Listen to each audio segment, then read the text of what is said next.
السلام عليكم ورحمة الله تعالى وبركاته أحبائي التلاميذ متتبعي قناة بروف فاطمة. ما تنسوش الاشتراك في القناة والضغط على زر الإعجاب وتفعيل الجرس ليصلكم كل جديد. Aujourd'hui, on va faire la page 40 et 41 du Mon éveil scientifique. La leçon d'aujourd'hui, c'est l'électricité et les leviers 1, utilisation et production d'énergie électrique. C'est la première leçon de l'unité 4, comporte les formes et modes de transfert d'énergie, les forces et le mouvement. Donc, on lit, j'observe, la majorité de l'énergie électrique dont nous avons besoin est produite par des centrales électriques. Donc, comme vous voyez, ici, il y a 3 types de centrales électriques. La première, c'est la centrale hydraulique. Comme vous voyez ici, on a un barrage, une grande turbine qui va tourner par la force d'eau, les chutes d'eau. Donc, les chutes d'eau vont faire tourner la turbine. Donc, il va provoquer ici une énergie mécanique qui va se transformer en énergie électrique ou dans l'alternateur qui existe ici. Ensuite, il va produire de l'électricité qu'on a dans les maisons. Oui.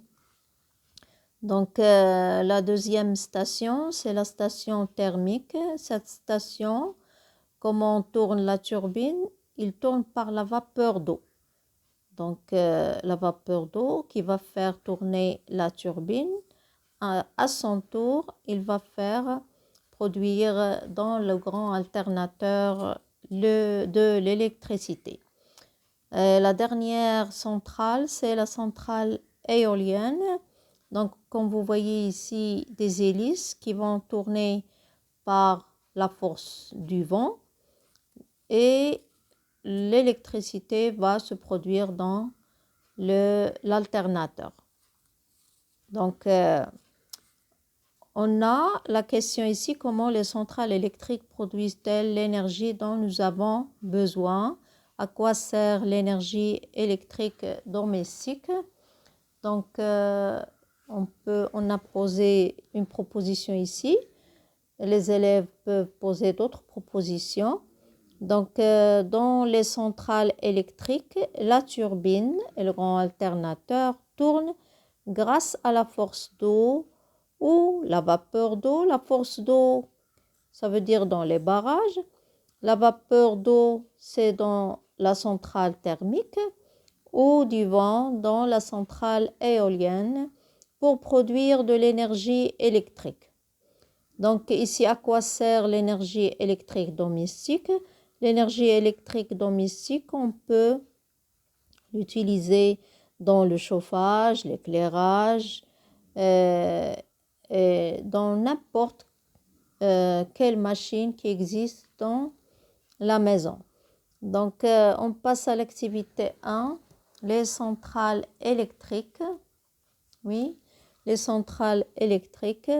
Il y a 3 types de centrales comme on a dit au début, la centrale hydraulique, la centrale thermique et la centrale éolienne. Comment ça fonctionne? Donc, quand vous voyez les chutes d'eau, regardez les chutes d'eau, ils vont faire tourner la turbine, donc les chutes d'eau de barrage. Donc, ces chutes d'eau, ils vont provoquer une énergie mécanique. Donc, une énergie mécanique. Cette énergie mécanique, quand vous voyez la turbine, il va tourner. Donc, met en mouvement une turbine d'eau. Une turbine à eau. Oui. Donc, cette turbine, une fois il tourne, elle met en mouvement un alternateur. Et une fois l'alternateur est en mouvement, on obtient de l'énergie électrique. Dans la centrale thermique,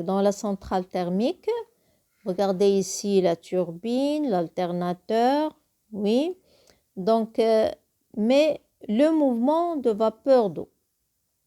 Donc, le mouvement de vapeur d'eau, qu'est-ce qu'il va provoquer aussi? Une énergie mécanique. Donc, cette énergie mécanique, il va mettre en mouvement une turbine à vapeur. Donc, et cette turbine à vapeur va mettre en mouvement l'alternateur. Et il va produire de l'énergie électrique. Donc la dernière centrale, c'est la force d'air sur les hélices. Regardez la force d'air, il va faire tourner les hélices. Donc ici, c'est une énergie qui est mécanique, qui va mettre en mouvement ces hélices. Et ces hélices mettent en mouvement l'alternateur. Et cet alternateur va produire de l'énergie électrique. Donc toujours, il y a une turbine et un alternateur dans chaque station, dans chaque centrale. On trouve une turbine qui tourne et qui va mettre en mouvement un alternateur. Oui. Donc on passe à l'autre page. Donc je nomme 3 types de centrales présentées qu'on a présentées avant.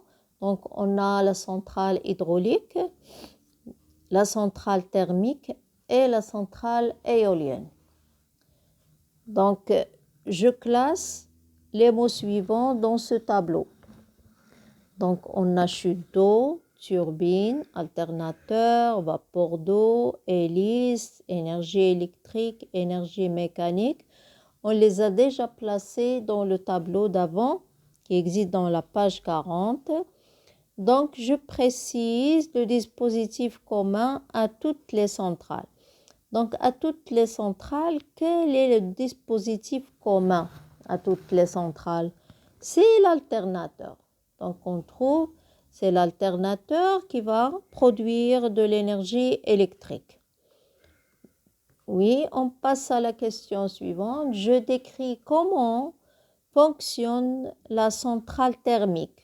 Vous voyez la centrale thermique, donc produit de l'électricité à partir de la vapeur d'eau, produite à la chaleur dégagée par la combustion de gaz, de charbon ou de fioul.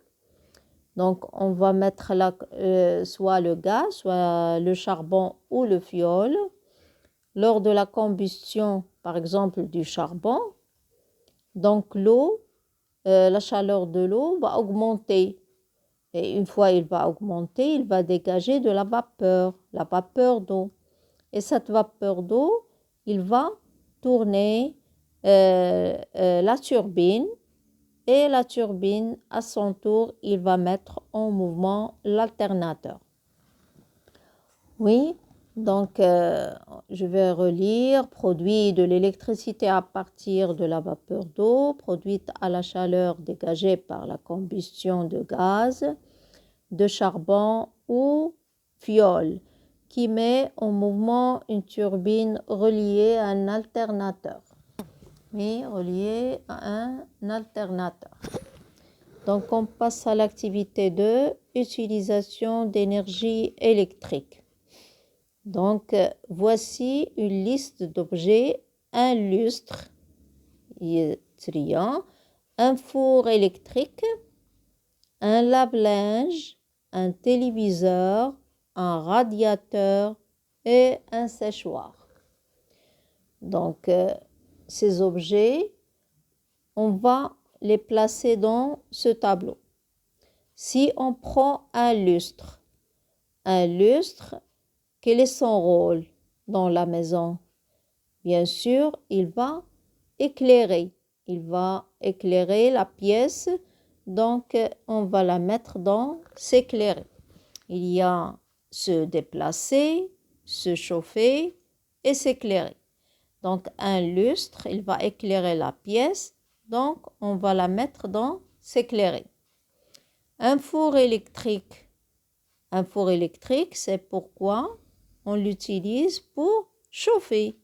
Un four électrique pour chauffer le pain, par exemple, ou le cuir pour chauffer. Un lave-linge, donc un lave-linge, c'est se déplacer. Donc, il se déplace pour laver le linge. Un téléviseur, on va le mettre dans s'éclairer. Donc le téléviseur, il va s'éclairer pour voir les émissions. Oui. On a un radiateur. Un radiateur, on va la mettre dans se chauffer. Et un séchoir, oui, pour sécher les cheveux, on va les mettre dans se chauffer. Donc, quelle est l'énergie consommée par ces appareils? Donc, tous ces appareils, l'énergie consommée, c'est l'énergie électrique. L'énergie consommée, c'est l'énergie électrique. Donc, quelle est l'énergie produite pour chaque appareil ci-dessus? Donc, l'énergie produite par chaque appareil ci-dessus. Si on prend le lave-linge, c'est une énergie qui est mécanique. Pour le four, un radiateur et un séchoir, c'est une énergie thermique. Et pour un lustre, un téléviseur, c'est une énergie lumineuse. Oui, c'est une énergie lumineuse. Donc, on va passer je retiens, je vais la lire. Il existe plusieurs types de centrales électriques. Les centrales thermiques, les centrales hydrauliques et les centrales éoliennes. On les a déjà vues, les 3 centrales, dans la page 40, la page d'avant. Donc, toutes les centrales électriques possèdent un alternateur, dispositif permettant de transformer l'énergie mécanique en énergie électrique. Le rôle de cet alternateur, c'est de transformer l'énergie mécanique produite par l'eau qui va faire tourner la turbine en énergie électrique.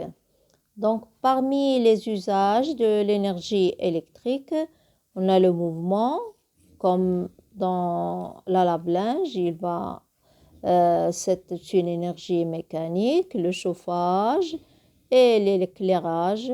Donc, l'éclairage comme un lustre ou bien un téléviseur, donc l'éclairage. Donc, c'est une énergie qui est lumineuse. Donc, on passe à j'applique mes connaissances. Je cherche comment économiser l'énergie électrique domestique. Comment on va économiser cette énergie électrique domestique? Donc, premièrement, il faut éteindre la lumière en quittant la pièce. Une fois je quitte une pièce, je vais éteindre la lumière. Donc, utiliser des lampes à faible consommation, ce sont des lampes de LED qui ont une faible consommation. Donc, éviter de laisser en veille les appareils électriques. Éviter de laisser en veille des appareils électriques. Il y a d'autres exemples. Ce n'est pas seulement ces exemples, il y a d'autres. Donc, vous pouvez les écrire. Et comme ça, on a terminé cette leçon. On se rencontre dans la leçon d'après. Au revoir.